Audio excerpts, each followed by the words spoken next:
May mga bumabatiko sa patuloy na pag-absent ni Senator De La Rosa sa Senado pero ang sinampang reklamo laban sa senador, posible rang daw na babasura. Live mula sa TV5 Media Center, nangunguna sa balita si News 5 Senate Correspondent Mayan Los Baños. Mayan, anong paliwanag ng Senate Ethics Committee? Gigi, para umusad yung ethics complaint na naisampa laban kay Senator Bato de la Rosa, kailangan daw munang amyendahan ang rules ng Senado. Yan ang paliwanag ni Senator J.V. Ejercito bilang chairman ng Senate Ethics Committee. Bakit? Ba't kailangan amyendahan, Gigi?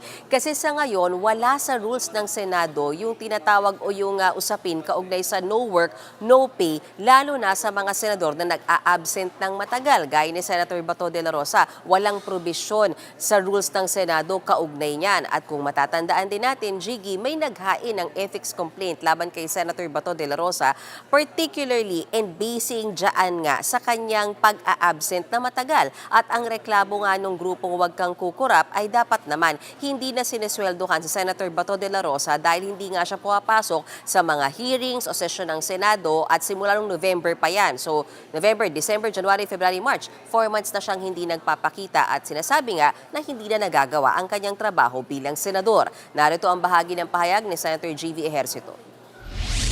In case, kung gusto mag-prosper, kailangan i-amend yung rules. Kami na nga po nagmamadali na ipasa yung adoption ng rules. Hindi naman pwedeng dahil mainit yung issue sa isang senador, again, we will, first in, first out.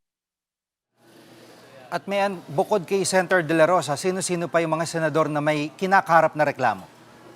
Jiggy, mula dun sa nakaraang meeting noong March 4, ang alam natin, 6 yung ethics complaint na nakahain sa Senado. Pero kanina, sinabi ni Senator J.V. Ejercito na umakyat na yan sa siyam. So meron ng siyam na ethics complaint na kailangang itakil yung komite. At hindi pa rin pinangalanan ni Senator J.V. kung sino-sino yung mga senador na may nakasampang ethics complaint. Pero nauna na kasing lumabas sa media yung ilan sa kanila. For example, sila Senators Chis Escudero, Risa Hontiveros, Bato de la Rosa at J.V. Ejercito, sila yung alam natin na may nakahain na ethics complaint. So, Jiggy, what happens now? Basically, bibigyan ng notice itong mga senador na may nakasampang ethics complaint para makita din nila yung background at nature ng reklamo laban sa kanila. And then yung next meeting ng Ethics Committee, which will happen after the Lenten season o after ng Holy Week, dyan nila ngayon titignan kung yan ba ay sufficient in form and substance, yan ba ay may sapat na ebidensya at grounds. So oras na meron ngang grounds dyan sa mga ethics complaint na yan, saka pa lamang bibigyan ng kumpletong kopya ng ethics complaint yung mga senador na inirereklamo para makasagot din sila and possibly i-invite din ng komite yung mismong mga complainant para sila din yung magsalita kung bakit nga ba nila hinahainan ng ethics complaint yung isang partikular na senador. Narito ang bahagi ng pahayag ni Senator J.V. Ejercito. Probably, pero siguro we will still, siguro we can have them already on standby kung talagang complied with and for may grounds, compliance ng form and substance, then siguro the only time we will call the respondent and the complainant pag sa preliminary inquiry.